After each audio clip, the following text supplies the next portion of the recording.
बच्चा last time हमने structure of heart किया, उसके बाद हार्ट बीट के टॉपिक को डिस्कस किया था। आज जिस टॉपिक के बारे में हम लोग डिस्कस करने जा रहे हैं वो है इलेक्ट्रोकार्डियोग्राम। अब क्या होता है इलेक्ट्रोकार्डियोग्राम, क्या इसका बेनिफिट है और किस पर्पस के लिए यूज किया जाता है, आज हम इस टॉपिक में पढ़ेंगे। सबसे पहले इलेक्ट्रोकार्डियोग्राम है क्या? देखिए, हमने हार्ट बीट में पढ़ा था कि जब भी हमारा हार्ट बीट करता है तो उस टाइम पर क्या होता है कि एस ए नोड जो है, जिसे हम साइनो ऑरिकुलर नोड बोलते हैं, ये एक इलेक्ट्रिकल इंपल्स जनरेट करता है जिसे हम इलेक्ट्रिकल पोटेंशियल बोलते हैं, और जो कि ऑरिकल को कॉन्ट्रैक्शन में हेल्प करवाता है। ठीक है, ऑरिकल का सिस्टोल करवाता है। और इसके साथ साथ ये ए बी नोड को भी स्टिमुलेट कर देता है ताकि वो वेंट्रिकल की कॉन्ट्रैक्शन करवा सके। राइट, तो ऐसे नोड क्या करवाता है, एक्शन पोटेंशियल जनरेट करवाता है जिसकी वजह से ऑरिकल कॉन्ट्रैक्ट करते हैं और ए बी नोड को भी स्टिमुलेट करता है, और ए बी नोड फिर एक नई इंपल्स जनरेट करता है जिससे वेंट्रिकल की कॉन्ट्रैक्शन होती है। Contraction is always follow by relaxation. तो इसका मतलब जब ऑरिकल कॉन्ट्रैक्ट होता है वो रिलैक्स भी करता है, वेंट्रिकल कॉन्ट्रैक्ट होता है वो भी रिलैक्स होता है। लेकिन एक्चुअल में ये जो कॉन्ट्रैक्शन है और ये रिलैक्सेशन है, ये होती कैसे है? तो क्या होता है कि जब भी कोई भी नॉर्मल सेल की बात करें तो उसके अंदर का चार्ज नेगेटिव होता है और बाहर का चार्ज पॉजिटिव होता है। जब हम बोलते हैं कि एक्शन पोटेंशियल जनरेट हुआ तो इट मींस वहां पर डीपोलराइजेशन हो जाती है। तो ये पोलराइजेशन है, तो डीपोलराइजेशन में क्या होगा, नेगेटिव चार्ज बाहर आ जाते हैं और पॉजिटिव चार्ज अंदर चले जाते हैं, और उस प्रोसेस में क्या हो जाता है, बाहर नेगेटिव अंदर पॉजिटिव, और इसे हम बोलते हैं डीपोलराइजेशन। राइट, और जब डीपोलराइजेशन होती है तो हार्ट कॉन्ट्रैक्ट करना शुरू कर देता है, और फिर जब रिलैक्सेशन की बारी आती है तो ये फिर से अपनी सही वाली जगह में हो जाता है, नेगेटिव चार्ज अंदर की तरफ से और पॉजिटिव चार्ज बाहर की तरफ से, और उस प्रक्रिया को हम लोग रीपोलराइजेशन कहते हैं। सो डीपोलराइजेशन के टाइम पर कॉन्ट्रैक्शन मतलब सिस्टोल हुआ, और रीपोलराइजेशन के टाइम पर डायासिस्टोल हुआ मतलब रिलैक्सेशन हुई।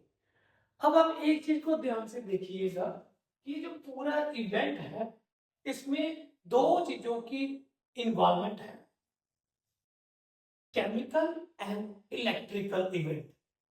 ये जो इलेक्ट्रोकेमिकल इवेंट हो रहे हैं सेल के अंदर, और पर्टिकुलरली आज के टॉपिक की बात की जाए तो हार्ट के अंदर, तो ये जो इलेक्ट्रोकेमिकल इवेंट है, हम इस इलेक्ट्रोकेमिकल इवेंट को नोट कर सकते हैं। और ये इलेक्ट्रोकेमिकल इवेंट को कैसे नोट किया जाता है, इलेक्ट्रॉन्स ली जाती है और इन इलेक्ट्रॉन्स को आर्म के ऊपर, ठीक दोनों आर्म्स के ऊपर, चेस्ट के ऊपर और लेफ्ट वाली लेग के ऊपर लगाए जाते हैं। और ये जो इलेक्ट्रॉन है ये गैल्वेनोमीटर के साथ कनेक्टेड होते हैं, और वो गैल्वेनोमीटर इन टर्न क्या होता है, ग्राफिकल इंस्ट्रूमेंट के साथ कनेक्टेड होते हैं, और ये रीडिंग को नोट करता है। जब भी ऐसे नोड एक्शन पोटेंशियल को जनरेट करेगा तो डीपोलराइजेशन हो जाएगी, और जब डीपोलराइजेशन होगी तो उसकी कोई रीडिंग नोट होगी, और जब ये रिलैक्स करेगा तो उसकी रीपोलराइजेशन होगी। क्योंकि ये दोनों ही इलेक्ट्रोकेमिकल इवेंट हैं, इसकी भी कोई रीडिंग होगी, और इनकी जो रीडिंग है उसे in the form of graph में जो है वो शो किया जाता है, और उसे बोलते हैं इलेक्ट्रोकार्डियोग्राम। अब समझ आई कि इलेक्ट्रोकार्डियोग्राम क्या हुआ। ये एक ऐसा मेथड है, मैकेनिज्म है जिसमें जो इलेक्ट्रोकेमिकल इवेंट हार्ट के अंदर हो रहे हैं in the form of graph को रिप्रेजेंट किया जाता है, जिसे हम इलेक्ट्रोकार्डियोग्राम और उसे ECG कहते हैं। आपने बड़ी सारी मूवीज में देखा भी होगा कि जब भी किसी एक्टर एक्ट्रेस को हार्ट अटैक आता है, उसे हॉस्पिटल में लिया जाता है, तो उसके सामने जो स्क्रीन होती है कुछ इस तरीके का ग्राफ लगातार बढ़ रहा होता है। तो ये जो ग्राफ है ये बेसिकली डिपिक्ट करता है उसके हार्ट के स्टेटस को।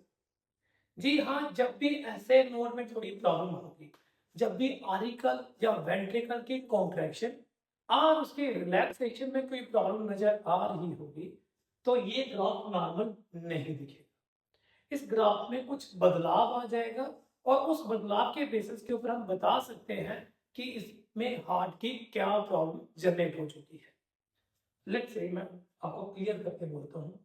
तो यहाँ पे जब भी ग्राफ बनता है, इस ग्राफ में आपको 5 रीडिंग मिलती है, P, ठीक, RT और दूसरी है Q और S।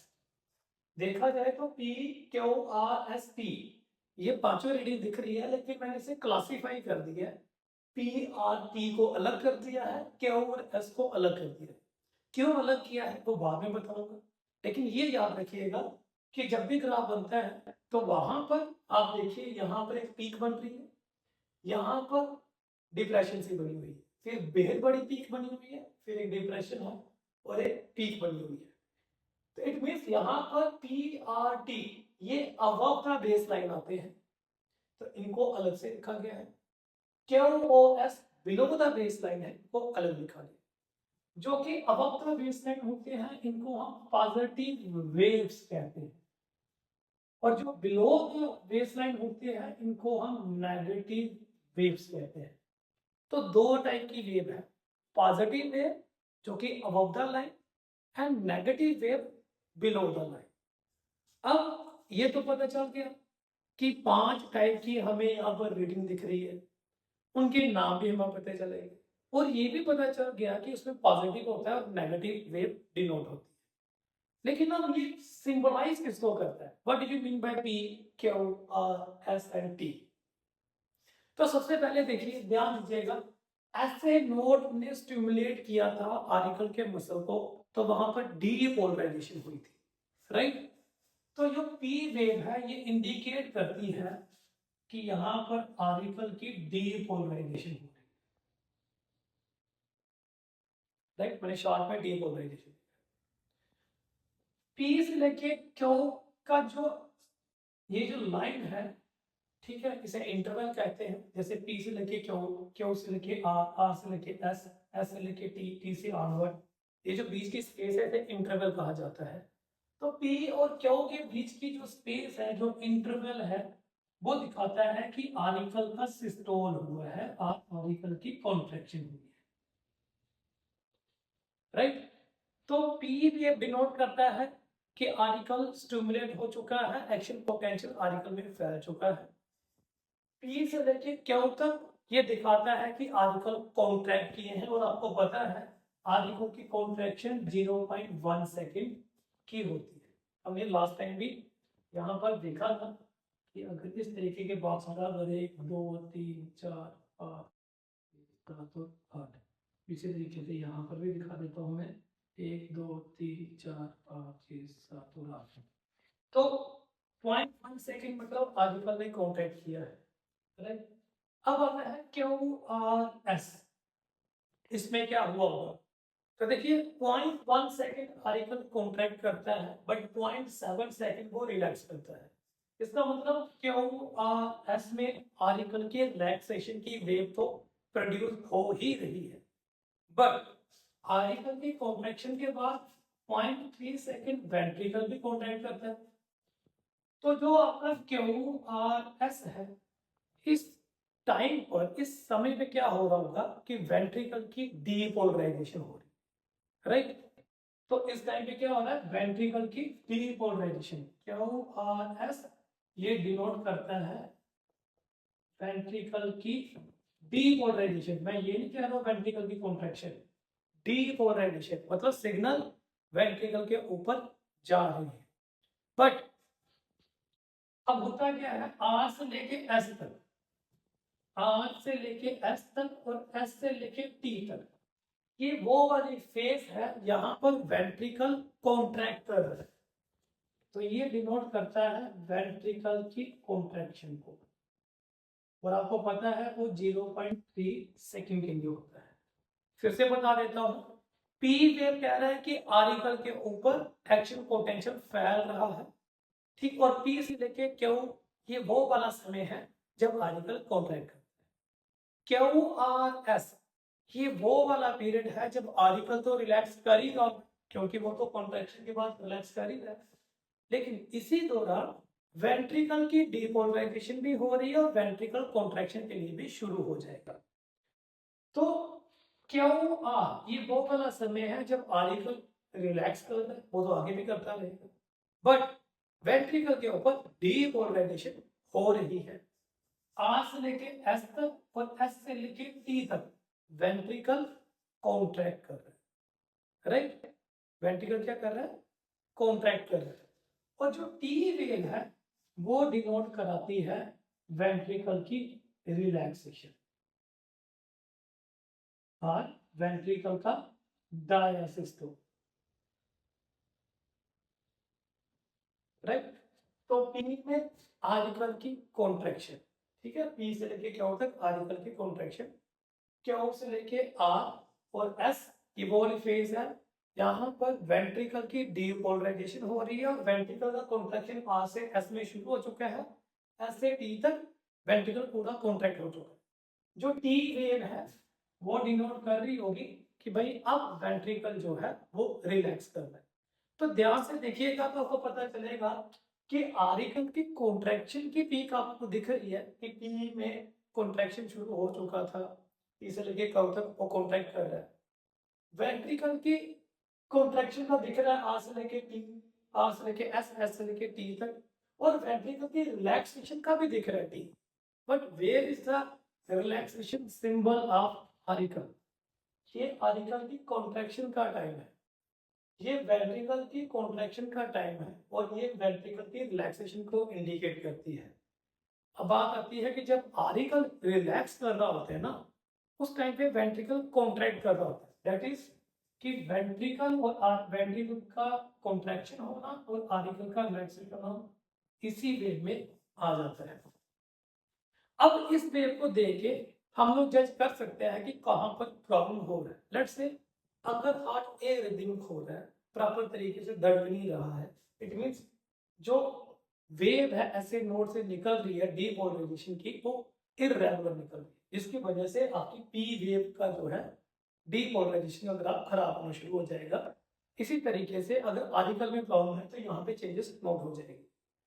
अगर वेंट्रिकल की कॉन्ट्रैक्शन में प्रॉब्लम है तो आर से लेके एस और एस से लेके टी की जो वेव है यहाँ पर गड़बड़ होना शुरू हो जाएगी, और अगर वेंट्रिकल की रिलैक्सेशन में कोई प्रॉब्लम है तो टी वेव की जो ऊंचाई है, जो पीक है, उसमें प्रॉब्लम हमें जो डिपिक्ट हो जाएगी, दिखना शुरू हो जाएगी। इस तरीके से ये जो ग्राफ है, जो ईसीजी है, ये एट एनी मूवमेंट जो लाइफ स्टेटस हार्ट का दिखाता है। So that was all about electrocardiogram, or we can call ECG। क्या होता है ECG, कैसे ये काम करता है, किस चीज को ये नोट करता है, वो आज हमने इस टॉपिक में समझने की कोशिश की है।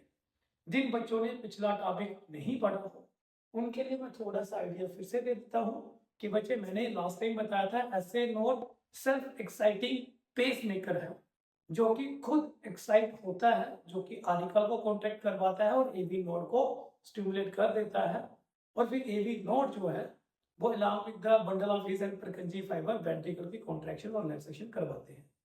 ये जो सारा इवेंट है ये इलेक्ट्रो और केमिकल इवेंट होता है, तो ये सारे इवेंट को हम लोग नोट कर सकते हैं with the help of electrodes, galvanometer and graphical generated tools. और ये जो रॉड्स हैं इसे बॉडी के अलग अलग पार्ट्स में रखी जाती है, दोनों आर्म्स, चेस्ट और लेफ्ट वाली लेग के ऊपर, और उसकी रीडिंग बैरोमीटर की हेल्प से ग्राफ की फॉर्म में नोट की जाती है। और ये जो ग्राफ है ये P Q R S T की फॉर्म में डिनोट होता है, और ये पी जो है वो रिप्रेजेंट करता है डीपोलराइजेशन ऑफ आर्टिकल। पी से लेके क्यू तक contraction of the atrial, Q से लेके आर तक depolarisation of the ventricle, R से लेके एस और एस से लेके टी तक जो है वो रिप्रेजेंट करता है वेंट्रिकल की कॉन्ट्रैक्शन को। टी वेव जो है वो डिनोट करती है रिलैक्सेशन ऑफ द वेंट्रिकल। अब आर्टिकल का जो रिलैक्सेशन की पीक है वो इसी में मर्ज हो जाती है, करेक्ट। तो होपफुली आपको इस टॉपिक की एक आइडिया आया होगा, समझ आई होगी। नेक्स्ट टाइम हम एक नए टॉपिक के बारे में डिस्कस करेंगे।